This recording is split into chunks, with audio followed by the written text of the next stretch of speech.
Hello everyone. Last जो हमारी class थी वहाँ पर हमने general characteristic of group 13 elements की थी और आज का जो हमारे पास टॉपिक है हम पढ़ेंगे comparative study of compounds of group 13, जिसमें फर्स्ट जो हमारे पास कंपाउंड है वो है हाइड्राइड्स। कि ग्रुप 13 के जितने भी जो हाइड्राइड्स फॉर्म होते हैं हमारे पास, तो सबसे पहले अगर हम बात करें बोरोन हमारे पास, और बोरोन जो हाइड्राइड्स फॉर्म करता है उसे हम क्या कहते हैं, बोरेन्स कहते हैं। क्यों? क्योंकि ये बोरोन और हाइड्रोजन के कंबाइन होने से बन रहे हैं हमारे पास। अगर हम हाइड्राइड्स की जर्नल फॉर्मूले की बात करें तो वो हमारे पास होता है BnHn+4 और BnHn+6 हमारे पास। ठीक है, जैसे अगर हम एग्जाम्पल लें B2H6 हमारे पास, अगर हम N=2 ले रहे हैं तो इस फॉर्मूले में रखेंगे तो हमारे पास क्या हो जाएगा, B2 और H6 हमारे पास। ठीक है, सेम हम यहाँ पर इस फॉर्मूले में रखेंगे तो क्या हो जाएगा, B2H8 हमारे पास यहाँ पर। ठीक है, तो ये हमारे पास क्या है, बोरोन के हाइड्राइड्स, और जिन्हें हम क्या कहते हैं, बोरेन्स कहते हैं मेनली। यहाँ पर अगर हम इनको नाम बोलेंगे तो ये तो क्या है, जो सिंपलेस्ट हमारे पास डाइबोरेन है, जो सिंपलेस्ट जो बोरेन है वो हमारे पास क्या है, डाइबोरेन है। और इसको अगर हम बात करें इसके नेम की तो इसे हम क्या कहेंगे, डाइबोरेन। ठीक है, और डाइबोरेन हम यहाँ पर बोलेंगे, इसे हम क्या कहेंगे, डाइबोरेन 8 हमारे पास। जो 8 है यहाँ पर, ये क्या रिप्रेजेंट कर रहा है, नंबर ऑफ हाइड्रोजन को रिप्रेजेंट कर रहा है। सेम इसी तरीके से हम क्या ले सकते हैं, B5H9 हमारा, तो ये क्या हो जाएगा हमारे पास, पेंटाबोरेन, बोरेन एंड 9 हमारा। ठीक है, तो इस तरीके से हम क्या दे देंगे, इनको नेमिंग दे देंगे मेनली हमारे पास। दूसरा अगर हम यहाँ पर देखें तो जो डाइबोरेन है, अब हम यहाँ पर बोरोन और जो हाइड्रोजन है आपस में क्या कर रहे हैं, बॉन्ड फॉर्म कर रहे हैं। एक जो बोरोन है, हम यहाँ पर देखें तो टोटल बोरोन कितने हैं हमारे पास, 2 है, और हाइड्रोजन कितने हैं, 6 है। मीन्स हमारे पास जो एक बोरोन है वो एक से ज़्यादा बॉन्ड बना रहा है। तो इसी वजह से जो डाइबोरेन्स होते हैं इसमें हमारे पास जो टाइप ऑफ बॉन्ड है वो हमारी क्या होती है, मल्टी सेंटर बॉन्ड होता है हमारे पास, मल्टी सेंटर बॉन्ड्स हमारे पास। ठीक है, तो ये हमारे पास सिंपल था बोरोन के जितने भी हमारे पास हाइड्राइड्स फॉर्म होते हैं। उसके बाद अगर हम बात करें एल्यूमिनियम की, तो जो एल्यूमिनियम है हमारे पास, ये पॉलीमेरिक हाइड्राइड्स फॉर्म करता है, पॉलीमेरिक हाइड्राइड्स। ठीक है, और इसका जर्नल फॉर्मूला हमारे पास क्या होता है, AlH3n हमारे पास। मीन्स जो ये चेन है हमारी, ये कितने n नंबर तक जा सकती है हमारे पास। लेकिन यहाँ पर अगर हम बात करें, पॉलीमेरिक जो हाइड्राइड्स एल्यूमिनियम के फॉर्म हो रहे हैं ये क्या है, अनस्टेबल होते हैं, ज़्यादा स्टेबल नहीं होते। और जैसे ही टेम्परेचर हमारा 200 डिग्री सेल्सियस से अबव जाता है तो ये क्या हो जाते हैं, डीकम्पोज हो जाता है हमारा, डीकम्पोज हो जाता है हमारे पास। ठीक है, उसके अलावा अगर हम बात करें तो बाकी जितने भी अदर मेंबर के जो हाइड्राइड्स हैं वो हमारे क्या होते हैं, लेस स्टेबल होते हैं। जैसे इनिडियम हाइड्राइड हमारे पास हो गया, InH3 हमारे पास हो गया, उसके अलावा थैलियम हाइड्राइड हो गया, TlH3 हमारे, ये भी क्या है, एक्सट्रीमली अनस्टेबल है। मीन्स जैसे ही हम टेम्परेचर इंक्रीज करेंगे तो ये क्या हो जाएंगे, डीकम्पोज होना स्टार्ट हो जाएंगे हमारे पास। दूसरा अगर हम यहाँ पर बात करें तो जितने भी जो ग्रुप 13 एलिमेंट हैं हमारे पास, ये क्या करते हैं, कॉम्प्लेक्स हाइड्राइड भी फॉर्म करते हैं। कॉम्प्लेक्स हाइड्राइड क्या मीन्स, जिसमें एक मेटल के अलावा कोई और भी ग्रुप हमारे पास, ग्रुप की मेटल या फिर कोई भी एलिमेंट कंबाइन हो। जैसे अगर हम बात करें तो लिथियम एल्यूमिनियम हाइड्राइड हमारे पास 3 हमारा हो गया। ठीक है, सेम उसी तरीके से लिथियम बोरोन हाइड्राइड हो गया हमारा, BH4 हमारे पास हो गया। तो ये हमारे सारे क्या हो गए, कॉम्प्लेक्स हाइड्राइड हो गए। मेनली जितने भी जो हमारे जो फॉर्मेशन ऑफ दिस हाइड्राइड है वो क्यों है, क्योंकि यहाँ पर अगर हम बात करें तो बोरोन के पास क्या है, वैकेंट आउटरमोस्ट p ऑर्बिटल है, p सेल है, और जिसकी वजह से ये क्या करती है, जो हाइड्राइड है H नेगेटिव जो आयन है, इससे क्या करती है, इलेक्ट्रॉन गेन कर लेता है, और इसी वजह से ये क्या करेगा, मेनली हमारे पास हाइड्राइड्स फॉर्म, या फिर हम कह सकते हैं कॉम्प्लेक्स हाइड्राइड फॉर्म करते हैं हमारे पास। ठीक है, तो यहाँ से हम कह सकते हैं कि जो H नेगेटिव है हमारा, ये क्या करता है, एज ए इलेक्ट्रॉन डोनर की तरह काम करता है हमारा। क्लियर है ये बात? ठीक है, दूसरा अगर हम बात करें यहाँ पर कि जितने भी जो अल्कली मेटल टेट्राहाइड्रोबोरेट्स हमारे पास होते हैं उनका नेचर जो हमारा होगा वो कैसा होता है, आयनिक नेचर होता है हमारे पास यहाँ पर। और अगर हम यहाँ पर देखें, लिथियम बोरोन जो हाइड्राइड है हमारे पास, ये हमारा कैसा रहेगा, कोवेलेंट कैरेक्टर रहता है। ठीक है, और अगर कोवेलेंट कैरेक्टर है मीन्स ये क्या करेगा, जैसे ही वाटर के साथ रिएक्शन करेगा हमारे पास प्लस H2O, तो क्या करेगा, हाइड्रोजन गैस को लिबरेट करेगा, LiBO2 प्लस में H 2 हमारे पास इस तरीके से, ठीक है। दूसरा अगर हम बात करें दूसरी मेटल के अलावा, लिथियम के अलावा अगर बाकी और भी मेटल की हम बात करें तो सोडियम जो है वो स्लोली वाटर के साथ रिएक्ट करता है और ये रिक्रिस्टलाइज हो जाता है फ्रॉम कोल्ड वाटर, ठीक है। और उसके बाद ये क्या हो जाएगा, डिकम्पोज हो जाएगा। इसी तरीके से हमारे पास पोटेशियम के BH4 हमारे पास जो है ये भी हमारा क्या करता है, क्वाइट स्टेबल होता है वाटर के साथ हमारे पास, ठीक है। तो हम सिंपल ये कह सकते हैं कि जैसे जैसे हमारे पास कैटायन के साइज इंक्रीज होगा तो जो कॉम्प्लेक्स हाइड्राइड की जो स्टेबिलिटी होगी वो भी हमारी क्या हो जाएगी, इंक्रीज हो जाएगी। मीन्स जो हमारे पास क्या हो रहा है, increases the size of cation, increase sorry the stability of complex hydrates, ठीक है।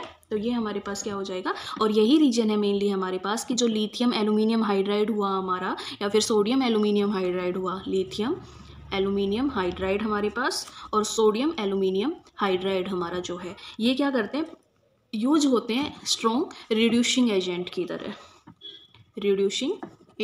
तरह हमारे पास, ठीक है। और अगर हम इनका यूज देखें तो आपने रिएक्शंस जो देखी होंगी ऑर्गेनिक में भी आपने पढ़ा होगा कि जितने भी जो आपके एल्डिहाइड से हम कीटोन फॉर्म करते हैं तो वहाँ पर हम क्या करते हैं, एज ए रिड्यूसिंग एजेंट हम इन जो हमारे पास कॉम्प्लेक्स हाइड्राइड होते हैं इनका यूज करते हैं। और अगर हम देखें कि हमारे पास जो ये स्ट्रॉन्ग रिड्यूसिंग एजेंट की तरह काम कर रहे हैं, और अगर हम इनको प्रिपेयर करें तो सिंपल क्या है हमारे पास, हम लिथियम यहाँ पर लेंगे, लिथियम हाइड्रोजन, ठीक है हमारे पास, प्लस में एल्यूमिनियम क्लोराइड हमारे पास Cl3, दोनों को अगर हम ईथर की प्रेजेंस में ट्रीट करते हैं तो हमारे पास क्या होगा, लिथियम एल्यूमिनियम हाइड्राइड हमारे पास फॉर्म होगा प्लस लिथियम क्लोराइड हमारे पास बनेगा, ठीक है। सिंपल है। इसी तरीके से हम और भी बाकी जो हमारे पास कॉम्प्लेक्स हाइड्राइड है उनको फॉर्म कर सकते हैं। सेम हम यहाँ पर हम उसके अलावा सोडियम का जो है हमारे पास कॉम्प्लेक्स हाइड्राइड वो फॉर्म कर सकते हैं हमारे पास, ठीक है। उसके अलावा गैलियम का भी हम यहाँ पर बना सकते हैं। सेम हम यहाँ पर क्या ले लेंगे, एल्यूमिनियम की जगह हम गैलीलियम ले लेंगे यहाँ से। सेम हमारे पास LiH प्लस में GaCl3, सेम ईथर की प्रेजेंस में हमारे पास, तो यहाँ पर हमारे पास क्या बन जाएगा, GaH4 LiCl हमारा। तो किसी भी कॉम्प्लेक्स हाइड्राइड को हम इस तरीके से फॉर्म कर सकते हैं हमारे पास। दूसरा अगर हम यहाँ पर देखें एल्यूमिनियम बोरो हाइड्राइड अगर हम फॉर्म करना चाहें तो इसको हम क्या कर सकते हैं, सोडियम बोरोहाइड्राइड NaBH4 हमारे पास प्लस में एल्यूमिनियम क्लोराइड हमारे पास, इसको हम ट्रीट करेंगे तो यहाँ से हमारे पास क्या बन जाएगा, एल्यूमिनियम बोरोन हाइड्राइड हमारे पास, ठीक है, प्लस में NaCl हमारा। तो इस तरीके से हम किसी भी हाइड्राइड को फॉर्म कर सकते हैं। जितने भी जो हमारे ग्रुप 13 एलिमेंट के जितने भी एलिमेंट हैं उन सभी से हम कॉम्प्लेक्स हाइड्राइड को फॉर्म कर सकते हैं, हाइड्राइड्स, ठीक है। तो ये सिंपल था हमारे पास हाइड्राइड्स ऑफ ग्रुप 13। उसके बाद अगर हम देखिए नेक्स्ट हमारे पास है ऑक्साइड्स एंड हाइड्रोक्साइड।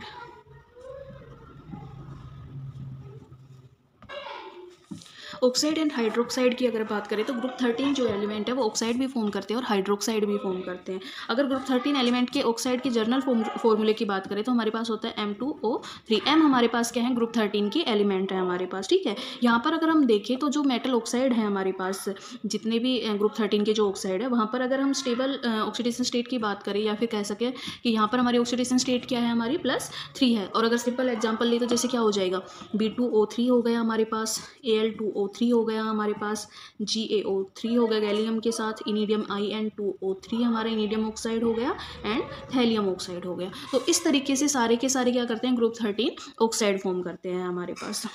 दूसरा अगर हम हाइड्रोक्साइड की बात करें तो इसका जो जर्नल फॉर्मूला हमारा होता है MOH3 हमारे पास। मीन्स अगर हम सिंपल भी देखें तो ऑक्साइड्स का हम हाइड्रोलिसिस जब कर देंगे तो हमारे पास क्या बन जाता है, हाइड्रोक्साइड फॉर्म हो जाता है हमारे पास। सबसे पहले अगर हम बात करें बोरोन ऑक्साइड, जिसको हम क्या कहते हैं, बोरिक ऑक्साइड भी कहते हैं, ऑक्साइड हमारे पास, ठीक है। तो इसको हम क्या करते हैं, मेनली जो हमारे पास बोरिक एसिड है हमारा 3, इसको हम हीट करते हैं 1000 डिग्री सेल्सियस के 100 डिग्री सेल्सियस के ऊपर, तो यहाँ से हमें क्या मिल जाता है, बोरिक ऑक्साइड हमारा फॉर्म हो जाता है, ठीक है। या फिर हम ये कह सकते हैं कि इसका हम क्या करते हैं, बोरिक एसिड जो है इसका डिहाइड्रेशन करते हैं by heating eight 100 degree Celsius, तो हमें क्या मिल जाएगा, बोरिक ऑक्साइड हमारे पास मिल जाएगा, ठीक है। दूसरा अगर हम बात करें कि जो ये है हमारे पास बोरिक ऑक्साइड है, ये स्टेबल है हमारे पास, लेकिन जैसे ही वाटर के साथ, जब हम एक्सेस ऑफ वाटर के साथ इसे ट्रीट करते हैं तो ये हाइड्रोलाइज हो जाता है और वापस से हमें क्या दे देता है, बोरिक ऑक्साइड हमें दे देगा, ठीक है। ऑक्साइड कह रहे, बोरिक एसिड हमें दे देगा, यहाँ पर बोरिक एसिड हमारे पास आ जाएगा, ठीक है। तो ये कह सकते हैं कि एक तरीके से रिवर्सिबल रिएक्शन होती है हमारे पास। उसके बाद अगर हम एल्यूमिनियम की बात करें तो एल्यूमिनियम जो ऑक्साइड है इसको हम जर्नल क्या कहते हैं, एल्यूमिना बोलते हैं, जो हमें नेचुरल फॉर्म में भी मिलता है अर्थ क्रस्ट के अंदर हमारे पास। और सिंपल अगर हम बनाएं इसको तो क्या करते हैं, एल्यूमिनियम हमारे पास, एल्यूमिनियम की हम सिंपल ऑक्सीजन के साथ ट्रीट करवाते हैं और यहाँ से हमें क्या मिल जाएगा, एल्यूमिनियम ऑक्साइड हमें मिल जाएगा। उसके बाद अगर हम बात करें तो सेम हम गैलीलियम के भी ऑक्साइड को फॉर्म कर सकते हैं कि गैलियम प्लस ऑक्सीजन हम यहाँ पर हीट करेंगे और वहाँ से हमें क्या मिल जाएगा, गैलियम ऑक्साइड हमारे पास मिल जाएगा, ठीक है। और अगर गैलियम ऑक्साइड की हम बात करें तो ये क्या होता है, वाइट क्रिस्टलाइन सॉलिड होता है हमारे पास, वाइट क्रिस्टलाइन सॉलिड फॉर्म में होता है, ठीक है। सेम हम क्या करते हैं, इनिडियम के जो ऑक्साइड है हमारा, उसको हम क्या करते हैं, इनिडियम नाइट्रेट या इनिडियम सल्फेट हमारे हैं, उनको हम हीट करेंगे तो वहाँ से हमें क्या मिलेंगे, इनिडियम ऑक्साइड हमें मिलेगा हमारा। दूसरा अगर हम बात करें थैलियम ऑक्साइड की, तो मेनली जो थैलियम है ये 2 टाइप की ऑक्साइड फॉर्म करता है, एक है हमारे पास TLO और सेकेंड है हमारे पास TL2O3। अगर यहाँ पर हम देखें तो ऑक्सीडेशन स्टेट क्या है, एक में +1 है और एक में हमारे पास क्या है, +3 ऑक्सीडेशन स्टेट है हमारे पास। और जो हमारा +1 ऑक्सीडेशन स्टेट में जो ऑक्साइड हमारे पास होता है ये क्या है, ज़्यादा स्टेबल होता है कंपेयर टू +3 ऑक्सीडेशन स्टेट हमारे पास, ठीक है। दूसरा, जितने भी जो हाइड्रोक्साइड्स होते हैं, जितने भी जो ऑक्साइड हैं, इनको जब हम वाटर में डिजोल्व करेंगे तो हमें क्या मिल जाएगा, हाइड्रोक्साइड फॉर्म हो जाएगा। मीन्स हम ये कह सकते हैं कि बोरोन ऑक्साइड को छोड़ के ना बाकी सारे के सारे क्या करते हैं, इजीली वाटर के साथ डिजोल्व होके हाइड्रोक्साइड फॉर्म कर देते हैं हमारे पास। और यहाँ पर अगर हम बात करें कि जितने भी जो बोरोन के ऑक्साइड और हाइड्रोक्साइड हैं हमारे पास, B2O3 हमारे पास एंड BOH3 हमारे पास। तो जो बोरोन के ऑक्साइड एंड हाइड्रोक्साइड जो है ये क्या होते हैं, वीकली एसिडिक होते हैं, वीकली एसिडिक नेचर होता है इनका, ठीक है। और अगर ये वीक एसिड हैं तो किससे रिएक्ट करेंगे, बेस के साथ, या फिर ये कह सकते हैं अल्कलीज के साथ रिएक्शन करते हैं मेनली हमारे पास, NaOH। और यहाँ पर ये क्या बना देगा, सोडियम मेटाबोरेट फॉर्म करेगा हमारा, NaBO2 हमारे पास, ठीक है। प्लस में H2 हमारा वाटर यहाँ पर रिलीज हो जाएगा। दूसरा सेम हम यहाँ पर ऑक्साइड के साथ भी हाइड्रोक्साइड के साथ भी कर सकते हैं, NaOH यहाँ पर करेगा तो यहाँ पर क्या बना देगा, सोडियम बोरेट फॉर्म कर देगा, Na3BO3 प्लस में 3H2 हमारे पास, ठीक है। तो ये हमारे पास क्या है, वीकली एसिडिक नेचर होने की वजह से हमेशा क्या करेंगे, बेस के साथ ट्रीट करेंगे। दूसरा अगर हम बात करें एल्यूमिनियम के जो ऑक्साइड हैं, Al2O3, जो एल्यूमिना हमारे पास है ये क्या होता है, एम्फोटेरिक नेचर का होता है। मीन्स ये एसिड के साथ भी रिएक्ट कर सकता है और बेस के साथ भी, एसिड के साथ भी एंड बेस के साथ भी। जैसे अगर हम देखें Al2O3 एल्यूमिनियम ऑक्साइड प्लस में सोडियम हाइड्रोक्साइड, ये हमारा बेस हो गया, तो यहाँ पर ये क्या करेगा, एज ए एसिड की तरह रिएक्ट करेगा और हमारा क्या बनाएगा, सोडियम मेटा एल्यूमिनेट, NaAlO2 हमारे पास, प्लस में क्या करेगा, वाटर रिलीज करेगा। दूसरा अगर हम बात करें AlO3 हमारे पास प्लस में H2SO4, यहाँ पर क्या है, H2SO4 एसिड है तो यहाँ पर क्या कर रहा है, एज ए बेस की तरह यहाँ पर काम कर रहा है हमारे पास, ठीक है। तो यहाँ पर क्या होगा, तो सिंपल हम कह सकते हैं हमारे पास कि जो एल्यूमिनियम की जो ऑक्साइड है हमारे पास वो क्या होते हैं, एम्फोटेरिक नेचर के होते हैं। सेम एल्यूमिनियम की तरह इसके ऑक्साइड भी आ जाएंगे हमारे पास और हाइड्रोक्साइड, दोनों क्या होते हैं हमारे पास, एम्फोटेरिक नेचर के होते हैं हमारे, ठीक है। दूसरा अगर हम बात करें गैलियम हाइड्रोक्साइड जो है वो भी क्या होता है हमारे पास, एम्फोटेरिक नेचर का होता है। लेकिन जो इनिडियम हाइड्रोक्साइड है और थैलस हाइड्रोक्साइड है वो दोनों के दोनों क्या होते हैं, बेसिक नेचर के होते हैं। तो सिंपल हम ये कह सकते हैं कि डाउन दी ग्रुप जब हम जाते हैं, ठीक है, मीन्स टॉप टू बॉटम हम जब मूव करते हैं, बोरोन टू हम क्या करेंगे, थैलियम की तरफ मूव करेंगे हमारे पास, तो यहाँ पर क्या हो जाएगा, जो बेसिक कैरेक्टर है हमारा वो क्या करता है, इंक्रीज होता चला जाएगा, In2O3 Tl2O3 हमारे पास, ठीक है। तो ये क्या करेगा, बेसिक कैरेक्टर जो है इंक्रीज करेगा हमारा। दूसरा अगर हाइड्रोक्साइड की बात करें BOH3, तो ये हमारा प्योरली क्या होता है, एसिडिक होता है, एल्यूमिनियम हाइड्रोक्साइड हमारा, गैलियम हाइड्रोक्साइड, ये क्या होते हैं हमारे पास, एम्फोटेरिक होते हैं, ठीक है, दोनों के दोनों। और दूसरा अगर हम इनिडियम और थैलियम की बात करें, INOH की थ्राइस हमारे पास और TLOH हमारे पास, ये दोनों के दोनों क्या होते हैं, बेसिक होते हैं हमारे पास। तो यहाँ से हम कह सकते हैं कि जैसे जैसे हम टॉप टू बॉटम मूव करते हैं तो बेसिक जो करेक्टर है ऑक्साइड्स और हाइड्रोक्साइड का वो क्या होता है हमारा, इंक्रीज होता है हमारे पास, ठीक है। मेनली होता क्यों है बेसिक करेक्टर इंक्रीज, क्योंकि जैसे जैसे हम top to bottom down the group हम मूव करते हैं तो जो ionization magnitude of ionization energy है हमारा वो क्या होता है, डिक्रीज होता है। और इस वजह से जो MO बॉन्ड की जो स्ट्रेंथ है हमारी वो क्या हो जाएगी, वीक हो जाएगी हमारे पास।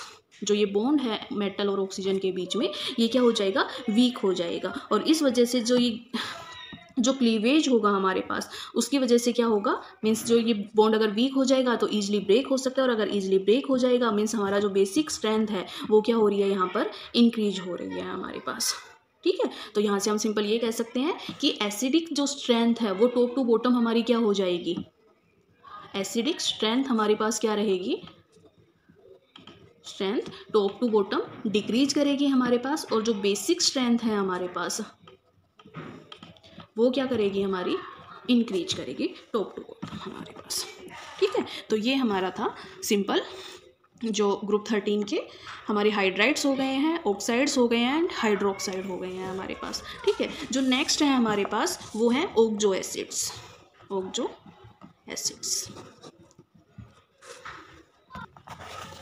ऑक्सो एसिड्स की अगर हम बात करें तो जो ग्रुप 13 की है हमारे पास उसमें जो बोरोन का जो ऑक्सो एसिड है वो सबसे ज़्यादा इंपॉर्टेंट है हमारे पास। अगर हम बात करें तो क्या है हमारे पास, ऑर्थोबोरिक एसिड, ऑर्थोबोरिक एसिड हमारा BOH थ्राइस हमारा, या फिर कह सकते हैं H3BO3 हमारे पास, ठीक है। क्यों इंपॉर्टेंट है, क्योंकि जितने भी जब हम बोरोन कंपाउंड का जब भी हम हाइड्रोलिसिस करते हैं तो जो एंड पॉइंट या फिर एंड जो प्रोडक्ट हमारा होता है वो मेनली क्या होता है, बोरिक एसिड ही होता है हमारे पास। उसके अलावा अगर हम बात करें यहाँ पर तो बोरिक एसिड जो है इसको अलग अलग अमाउंट ऑफ वाटर के बेस पे अलग अलग टाइप में कैरेक्टराइज किया गया है। जैसे हमारे पास सबसे पहले क्या है, ऑर्थोबोरिक एसिड H3BO3 हमारे पास, सेकेंड है हमारे पास मेटाबोरिक एसिड, मेटाबोरिक एसिड HBO2 हमारे पास, ठीक है। या फिर हम इसे लिख सकते हैं हमारा 1/2 B2O3 हमारा इंटू में H2O, यहाँ पर हम लिख सकते हैं हाफ B2O3 में 3/2 H2O हमारे पास।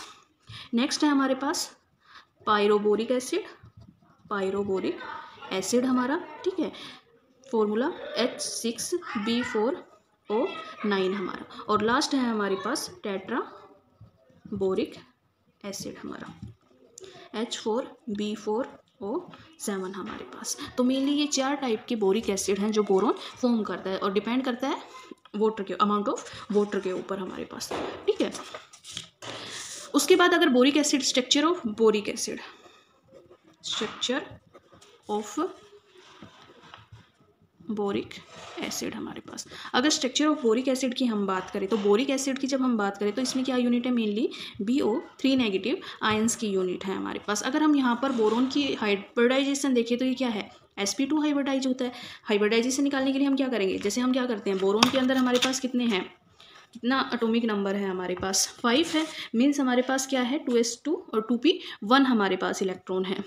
तो ग्राउंड स्टेट की अगर हम बात करें तो हमारे पास क्या है, p के अंदर 1 इलेक्ट्रॉन है और 2p ऑर्बिटल हमारे पास क्या है, एम्प्टी है। तो यहाँ से क्या हो जाएगा, जो 2s का इलेक्ट्रॉन है वो क्या हो जाएगा, एक्साइट होके p के अंदर चला जाएगा हमारे पास 1 और यहाँ पर, और यहाँ से क्या हो गया अब हमारे पास O नेगेटिव आयन अटैक होगा, O नेगेटिव। तो यहाँ से क्या हो गया sp2 हमारे पास, और अगर sp2 है तो क्या हो गया हमारे प्लेनर, हमारे पास क्या हो जाएगी इसकी ज्योमेट्री इस तरीके से हमारे पास, ठीक है। दूसरा अगर हम ऑर्थोबोरिक एसिड की बात करें हमारे पास तो मेनली जो बोरिक एसिड हमारे पास है तो जो BO3 नेगेटिव जो यूनिट्स हैं ये हाइड्रोजन बॉन्ड के थ्रू अटैच होती है 2D सीट के अंदर हमारे पास। तो सिंपल आपकी बुक के अंदर इसका डायग्राम दिया हुआ है, जैसे ये हमारे पास है, ये सिंपल हमारे पास क्या है, बोरिक एसिड का डायग्राम है, कंप्लीट स्ट्रक्चर है हमारे पास। और ये हमारे पास क्या दे रखी है यहाँ पर ये हमारी सिंगल 1 है, हमारे पास 1 यूनिट H3BO3 1 यूनिट का दिया हुआ है यहाँ पर, और ये हमारा क्या है 2 डायमेंशन यूनिट के अंदर दिया हुआ है। तो हर जगह क्या है हाइड्रोजन बॉन्डिंग से क्या हो रहे हैं अटैच हो रहे हैं ये हमारे पास, ठीक है। तो यहाँ से हम कह सकते हैं कि ये 2D के अंदर अगर हम यहाँ पर बात करें तो यहाँ से है कि जो बोरोन है हमारे पास, ईच जो बोरोन है वो क्या है बॉन्ड है 3 ऑक्सीजन एटम के साथ हमारे पास। जैसे सिंपल आप ही लगा लो, ये वाला हमारा बोरोन हो गया 1 ऑक्सीजन 2 ऑक्सीजन एंड 3 ऑक्सीजन। तो हर एक बोरोन जैसे यहाँ पर हो गया तो इसके बैकवर्ड यहाँ पर 1 ऑक्सीजन आएगा इस पॉइंट के ऊपर। तो हर जितने भी जो 2D के अंदर जब हम देखते हैं ऑर्थोबोरिक एसिड को, तो यहाँ पर क्या होगा कि हर जो ऑक्सीजन बोरोन होगा वो क्या होगा 3 ऑक्सीजन के साथ बाउंड होगा हमारे पास, और जो ईच ऑक्सीजन एटम है वो बॉन्डेड रहेगा हमारा हाइड्रोजन एटम से। जैसे ये ऑक्सीजन है, ये किससे कंबाइन हो रहा है हमारा हाइड्रोजन एटम से कंबाइन हो रहा है हमारे पास, ठीक है। तो ये आपके था ऑक्सो एसिड्स मेनली आपके पास, ठीक है। नेक्स्ट जो आपके पास आएंगे हैलाइड्स, तो वो हम नेक्स्ट क्लास के अंदर कंटिन्यू करेंगे। Thank you.